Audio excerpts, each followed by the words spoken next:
네, 국제뉴스 발빠르게 전해주고 계십니다. 이 시간 책임져 주시는 선재규 선임기자 나와 계십니다. 어서 오세요. 안녕하세요. 네, 일단 중동 사태 얘기로 시작을 해볼 텐데요. 그 전에 속보로 조금 전에 들어와 있는 소식이 있었어요. 이라크 이슬람 조직이 이스라엘 수도에 미사일 공격을 했다라는 소식 전해지고 있는데 자세한 얘기는 아직 모르겠습니다. 관련돼서 들어오는 대로 전해드리겠고요.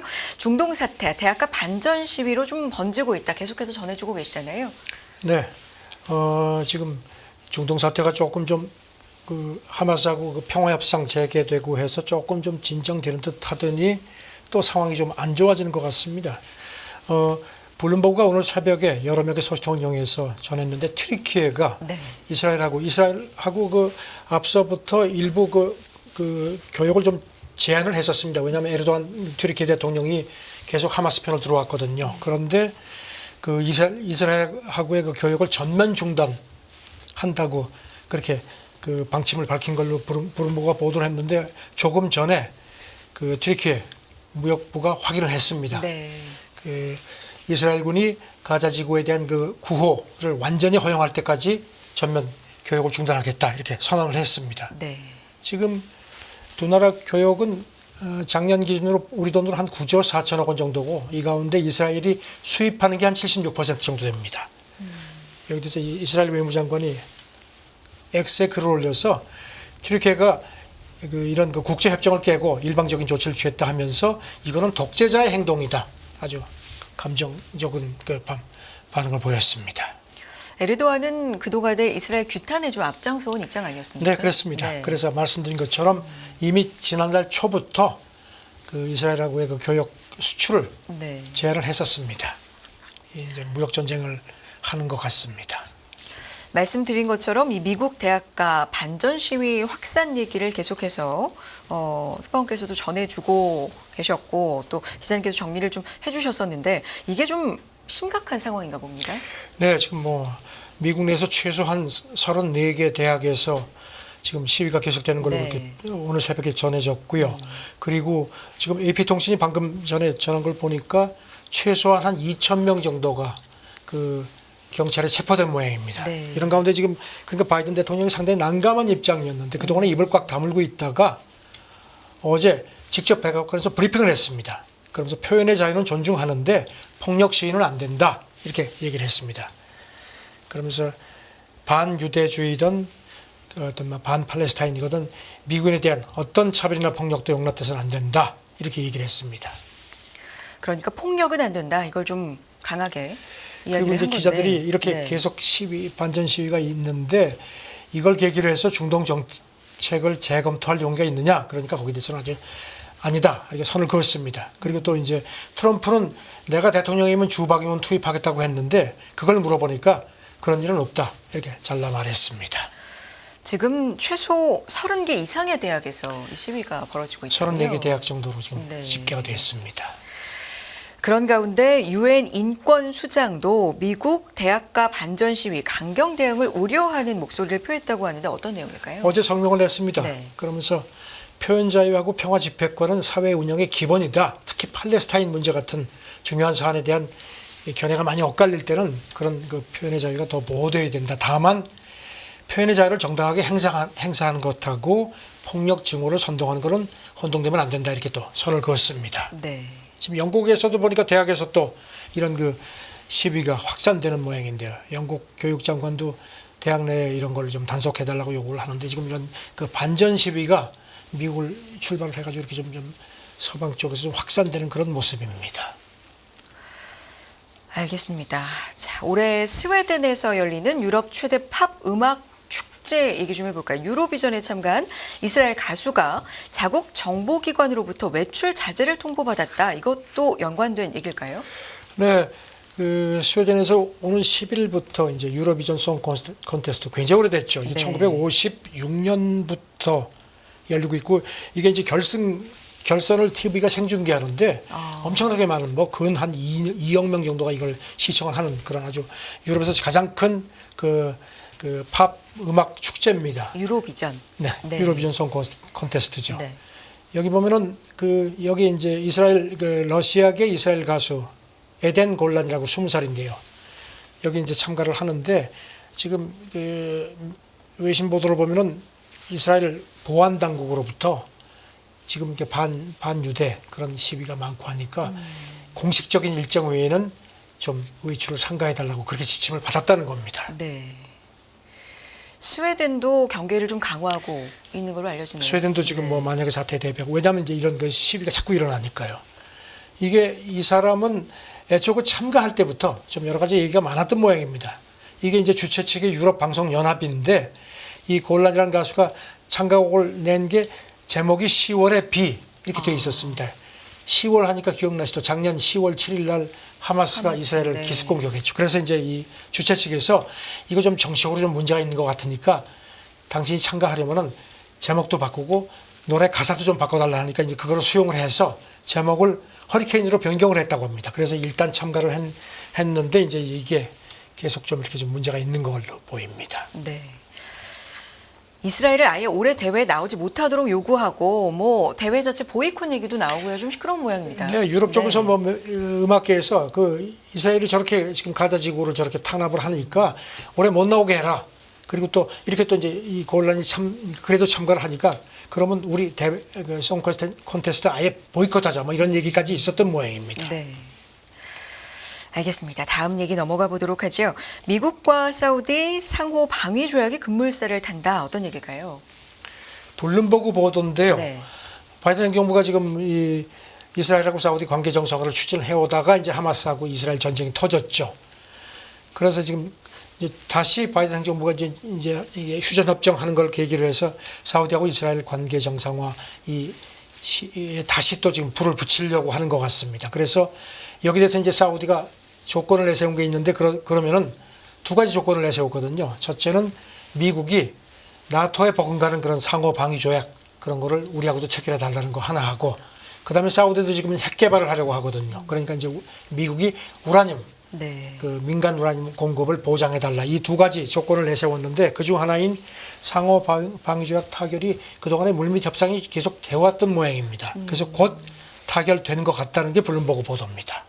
그런데 이 방위 조약이 굉장히 좀 강력할 수 있다. 이런 평가가. 그러니까 뭐 미국의 첨단 무기에도 이렇게 받을 수 있도록 하는 그런 내용까지 포함되니까 네. 이게 미국 의회 승인이 필요할 정도까지 상당히 좀 수준이 높아질 것 같다는 겁니다. 그러니까 여기 대해서 이제 빈 살만 사우디 실권자가 이제 또 미국도 뭔가 또 얻는 게 또 그거 외에 뭔가 하면은 그렇게 되면은 중국 기술 같은 거 받지 마라. 네. 그럼 미국이 AI 쪽에 투자하겠다. 뭐 이런 식으로도 내부 조율이 이루어진 것 같습니다. 그런데 지금 그래서 이제 사우디도 최근에 그 블룸버그 보도를 보면요, 이스라엘 하마스 전장 관련해서 자기네 SNS에 이렇게 팔레스타인을 좀 두둔하는 듯한 그런 차단을 한다는 겁니다. 그리고 또 뭐 언론인들이 뭐 이스라엘을 비판하는 언론인도 체포가 됐고 막 이런 걸 봐서 사우디도 미국하고 상호 방위 조약 체결하기 위해서 상당히 적극적인 것 같다는 분석입니다. 이런 와중에 사우디가 이스라엘을 제외한 플랜 B를 추진한다. 이런 관측도 제기가 되네요. 그런데 뭐 지금 아시다시피 네타냐후가 팔레스타인 독립국 건설, 사우디는 이걸 이제 강력히 지지를 하거든요. 그것도 반대하고 그다음에 라파 공격, 사실상 지금 공격을 시작했죠. 그러니까 사우디도 기분이 안 좋은 겁니다. 이스라엘하고 이제 평화협상을 맺으려면은 이스라엘이 뭔가 조금 좀 이렇게 좀 자세를 해야 되는데 그러니까 사우디가 플랜 B로 그러면 이스라엘은 빼고 미국하고 우리하고 직거래 합시다 하는 식의 그런 것도 지금 얘기를 하는 것 같다는 겁니다. 이제 미국도 일단 사우디를 자기 편으로 끌어들이는 게 여러모로 유리하기 때문에 여기 조금 관심은 있는데 문제는 미국 의회가 이거를 만약에 플랜 B를 이제 서로 합의를 할 경우에 이거를 받아들여 줄지는 의문이라는 겁니다. 네. 아주 복잡한 상황입니다. 그러게요. 자, 다음 얘기로 넘어가 봅니다. 미국 차기 대통령 이제 선거가 올해 말에 연말쯤에 있고 취임이 내년 1월인데요. 유럽연합 순회 의장국을 맡는 폴란드가 미국과의 협력 강화에 의장국 활동을 집중하겠다. 이렇게 밝혔다고요. 유럽연합은 6개월씩 네. 이제 의장국이 돌아가면서 합니다. 지금은 벨기에죠. 그리고 이제 올 하반기는 헝가리입니다. 헝가리가 푸틴하고 좀 가깝죠. 그리고 이제 내년 1월에 이제 폴란드가 내년 상반기에 이제 순회 의장국이 되는데 1월이면은 이제 미국의 차기 대통령이 취임을 하죠. 네. 지금 트럼프일지 바이든일지 아직까지 조금 안개 속에 있죠. 그런데 지금 폴란드 대통령이 그저께 바르샤바에서 이제 폴란드의 유럽연합 가입 20주년 기념연설을 하면서 우리가 내년에 이제 상반기에 의장국이 되면은 특히 미국하고 유럽연합의 정상회담도 개최하고 해서 미국과의 협력을 강화하는데 그 의장국 활동을 집중하겠다 이렇게 아주 공개적으로 선언을 했습니다. 네. 뭐 트럼프가 재집권할 경우에는 방위비 얘기라든가 뭐 이런 것도 좀 그러니까 이제 생각을 하고 이 있잖아요. 폴란드 대통령이 그런 네. 것도 의식을 한 것 같다는 게 외신 분석입니다. 트럼프가 만약에 재집권을 하게 되면은 지금 아시다시피 방위비 문제, 그다음에 유럽연합에 대해서 뭐 불만이 많죠. 그런 갈등이 다시 불거지게 될 것 같으니까 이제 그거를 미리 좀 이렇게 좀 마사지하려는 그런 그러니까 자기네가 중재자 역할을 하겠다는 그런 의지를 좀 밝힌 것 같다는 겁니다. 또 어떤 의지나 뭐 계획 그리고 이제 밝혔습니까? 네. 내년 상반기가 되면은 아무래도 이제 지금 러시아 이제 우크라이나 전쟁이 뭔가 좀 다른 계기가 될지도 모르니까 그렇게 되면은 우크라이나 재건에 이제 집중을 해야 되는 네. 그런 상황도 있으니까 그래서 이제 미국이 주도적인 역할을 하도록 그런 관계를 더 강화하겠다는 그런 의도인 것 같다는 분석입니다. 네. 알겠습니다. 자, 관련된 얘기일 수도 있고요. 바이든 대통령 얘기를 좀 해보겠습니다. 전날 유세에서 이민이 미국 성장 원동력의 하나다 이렇게 강조를 했군요. 어떤 얘기를 구체적으로 했습니까? 이게 오늘 새벽에 조금 좀 문제가 좀 되는 것 같습니다. 네. 로이터 보도였는데 바이든이 그저께 그 워싱턴 D.C.에서 이제 이제 미국이 이제 5월이 아시아 태평양 문화의 달입니다. 이제 그 시작이 되니까 이제 대선 모금 회동 연설에서 우리 경제가 미국 경제가 이렇게 성장하는 이유의 하나는 이민을 우리가 받아들이기 때문이라는 겁니다. 그런데 반면에 중국이라든가 뭐 일본, 러시아, 인도 같은 데는 특히 중국 이제 언급하면서 외국인 혐오증이 있다. 그래서 이렇게 이민을 좀 이렇게 배척을 해서 그래서 우리는 미국 경제는 이렇게 전 세계 경제가 많이 가라앉아도 미국 경제가 잘 나가는 이유가 그거다 이렇게 강조를 했는데 네. 이게 조금 좀 이제 조금 좀 뭐 혐오라는 단어라든가. 예, 네. 평지 분파를 일으킨 것 같습니다. 네. 자연 지금 아시다시피 국제통화기금이 지난달 주요국의 그 올해 성장 전망치를 일제히 낮췄죠.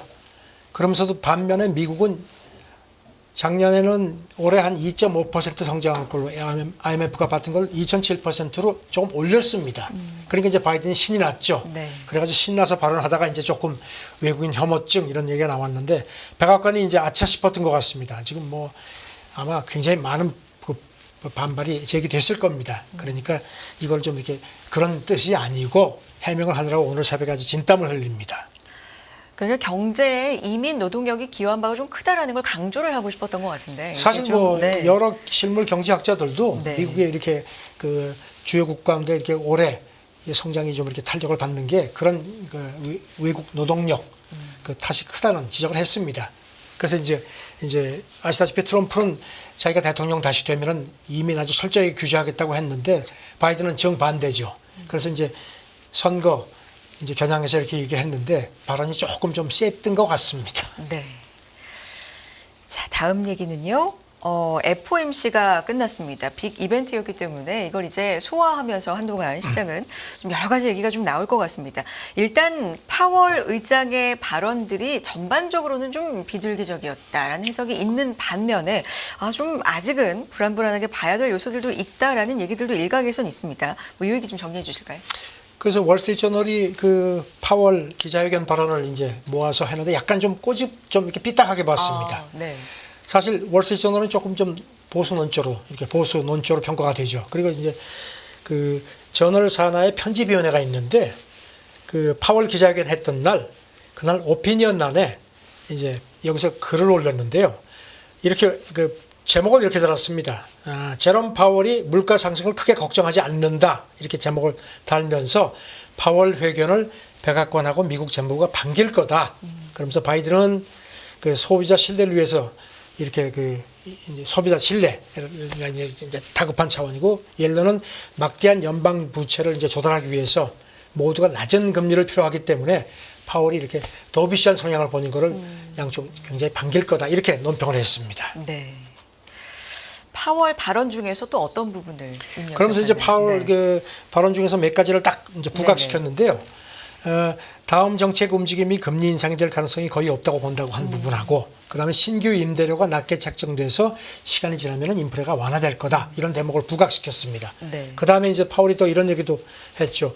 나는 이제 스태그플레이션을 나눠가지고 스태그도 플레이션도 보지 않는다 이렇게 한 거를 이제 부각시키면서 파월이 조금 백악관 눈치를 본 거 이제 같다는 식의 지적을 했습니다. 그러면서 이제 여기다 또 뭐라 그랬냐면요. 지금의 정책 금리가 제약적이란 그의 판단하고 긍정적인 경기 인식이 모순된다. 그러면서 이게 이날 장중 뉴욕 증시가 반등하는 빌미를 줬다. 이런 식으로 또 좀 꼬집었습니다. 뭐 반등을 하다가 기자회견 이후에는 좀 많이 내려오기도 그렇죠. 네, 했었지만 어쨌든 이런 부분들 좀 포인트들을 짚으면서 이게 눈치를 본 거다 뭐 이런 그렇게 분석을 그렇게 했네요. 주장을 했습니다. 네. 연준 대차 대조표 축소 감속도 비판을 했다고요. 네. 파월이 그 주택저당증권 MBS 감축 한도를 월 350억 달러로 유지하겠다고 했는데 사실상 이거 다 채운 경우 없었다. 그러면서 이거는 이미 오래전에 연준 대차 대조표에서 사라졌어야 했다 이렇게 지적을 했습니다. 그러면서 파월이 회견에서 보여준 물가 인식이 2021년에 동원된 그 일시적이라는 표현 그때 많이 썼는데 그거를 상기시킨다. 그러면서 연준의 인플레 인식이 그때처럼 일시적이지 않길 바랄 뿐이다. 상당히 세게 좀 꼬집었습니다. 네. 자, 다음 얘기 해봅니다. 워싱턴 포스트 보도네요. 이 중국 선전 매체들 테무 등을 동원해서 외국인 데이터를 수집하고 있다. 별로 그렇게 뭐 반갑지도 유쾌하지도 않은 얘기인데. 사실 테무가 지금 우리나라도 뭐 엄청나게 지금 막 치고 들어오죠. 네. 워싱턴 포스트 보도인데요. 호주 그 싱크탱크 최근 보고서를 인용을 했는데 이 테무를 아예 그냥 중국 선정기관의 하나로다가 딱 지칭을 했습니다. 그러면서 네. 이렇게 중국 선정기관들이 이렇게 무슨 인민일보라든가 이런 데가 쇼핑 그 게임 앱을 포함한 그 중국 IT 업체들하고 제휴해서 미국 같은 서방의 그 유저 데이터를 수집하고 있다는 식으로 이렇게 비판을 했습니다. 그러면서 미국 정치권이 사실 그 최근에 그 플랫폼 틱톡 강제 매각시키는 거 그 의회가 통과시켰죠. 네. 요거하고 이제 시기적으로 이 보고서가 맞는다 이런 점도 지적을 했습니다. 중국 정부 기관과 이 기업 간의 관계 이거를 좀 많이 엮여 있다 이렇게 보고 있는 거네요. 예, 워싱턴 포스트가 그 점을 강조를 했습니다. 네. 중국 그 국유 기업을 포함해서 한 1,000개가 넘는 중국 정부 기관이라든가 기업 간의 이런 관계를 아주 지도로다가 다 이렇게 표시해가지고 부각시키면서 특히 그 테무 같은 경우는 미국에도 지금 한 1억 명 정도의 가입자가 있는데 이게 지금 공산당 기관지 인민일보 계열 그 인민 데이터베이스하고 네. 파트너십을 맺고 있다는 겁니다. 그리고 또 뭐 인민 데이터베이스가 그 디디 출신 중국 최대 차량 공유업체죠. 여기 그리고 중국 에어차이나하고도 파트너십을 맺어가지고 서로 이렇게 해서 이런 그 미국 유저 데이터 정보를 받아서 이게 결국은 중국 기관으로 정부로 들어간다는 겁니다. 이게 워싱턴 포스트 그 지적입니다. 네. 그 지적을 받은 기업들은 뭐라고 뭐 해명 내놓은 게 있습니까? 네, 여기 대해서 지금 뭐 네. 테무도 그렇고 아니다. 그건 당신들 억측이다. 이렇게 얘기를 하면서 테무 같은 경우는요. 그 인민 데이터베이스 같은 경우 아무 관계도 없다 하면서 자기네는 마이크로소프트 애저 클라우드 서비스에 미국 데이터, 그러니까 유저 데이터를 저장한다. 이렇게 주장을 합니다. 네. 알겠습니다. 다음 얘기는요. 플라스틱 오염 종식 국제협약 마련 4차 협상 얘기인데 빈손으로 마무리됐네요. 이 협약 자체가 뭔지부터 좀 설명을 해주시면 좋을 것 같아요. 2022년에 제5차 유엔 환경총회에서 네. 플라스틱 오염이 지금 심각하거든요. 그거를 종식시키자 해서 5번 회의를 합시다 해가지고 그 회의가 4차례 회의가 이어졌습니다. 지난주에 그 캐나다 오타와에서 4차 회의가 끝났고 이제 마지막 5차 회의는 오는 11월에 부산에서 열립니다. 우리가 주재를 합니다. 그렇군요. 그런데 네. 예상했던 대로 뭐 이 산유국들하고 특히 유화업계가 아주 엄청나게 로비를 해서 진전이 없었습니다. 그래서 지금 뭐 그런데 이제 그 여기 대해서 외신이 이번 그 오타와 4차 협상에 로비스트가 무려 190근 한 200명이 등록을 했는데 이게 이번 회의에 참석한 유럽연합 대표단. 유럽연합은 지금 이제 플라스틱을 아예 그냥 이제 네네. 의무 이거 생산 유통을 아주 없애자는 거거든요. 그 단계적으로. 그거보다 더 많은 180명이었는데 그보다 더 많다는 겁니다. 그러니까 EU 대표단이 180명이었는데 로비스트가 196명이었다. 여기 그렇게 돼 있고 이제 마지막 회의가 이제 열리는데 네. 글쎄 뭐 그렇게 큰 전망은 없다는데 우리 같은 경우도 지금 플라스틱 오염 종식을 위한 그런 네. 그룹에 들어가 있는데 지금 일부 외신은 한국이 그렇게 주요 플라스틱 사용 국가인데도 별 얘기를 안 한다. 조금 삐딱하게 지금 불만을 드러내기도 했습니다. 일단 5차 협상에서 협약이 되면은 이제 외교 전권회의 각국이 이제 협약에 서명하는 단계로 가야 되는데 지금 분위기를 봐서는 그럴 가능성이 높지 않다는 겁니다. 플라스틱이 참 환경오염이 심각한데 이렇게 이해관계가 계속 엇갈립니다. 네.